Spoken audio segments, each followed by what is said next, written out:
যে ভীষণ দুরন্ত ছেলে, একা সামলানো দায়। বাবার অফিস খুলে যাবে কাল, মা যে বিড়ম্বনায়। তাই ভেবে তারা ডাকলো ভোলাকে, পাশের পাড়ায় থাকে, চটপটে খুব, পড়াশোনা জানে, বুবুকে আগলে রাখে। কত বা বয়স, খুব বেশি হলে বছর 10-এর ছেলে। ছড়া কাটে বেশ মজার মজার ক্ষণিক সময় পেলে। বুবুকে ভীষণ ভালোবাসে ভোলা, কোলে নিয়ে খায় দোল। ভোলার সাথেই গেয়ে ওঠে বুবু মিষ্টি ছড়ার বোল। বড়দের ফাই ফরমাস খাটে, এটা ওটা এনে দেয়। খোড়া তার বাবা বসে ঠোঙা গড়ে, মাঝে মাঝে খোঁজ নেয়। ভোলা তো ভালোই রয়েছে সেখানে, বাড়ি যেতে চায় না যে।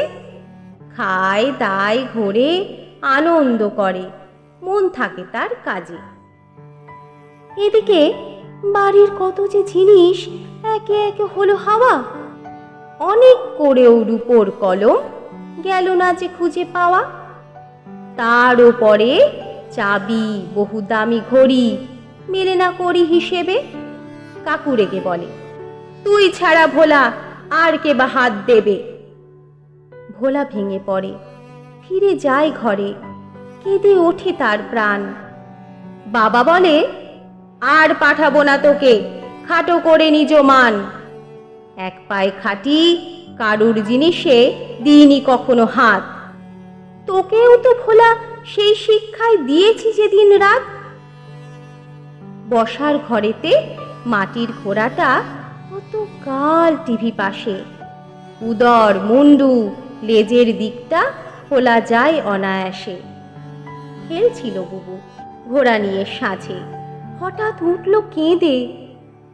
লেজ পড়ে নিচে, ঘোড়ার উদরে হাতটা গিয়েছে বেঁধে।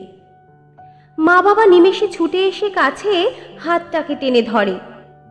বুঝে নিল বাবা, কত কিছু যেন ঘোড়ার ভিতরে নড়ে। নাড়া দিতে পড়ে রূপোর কলম, চাবি, ঘড়ি পর পর।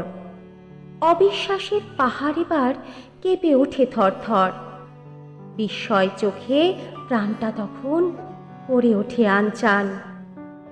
ভোলা যে এখন বুকের গভীরে, হৃদয়টা খান খান।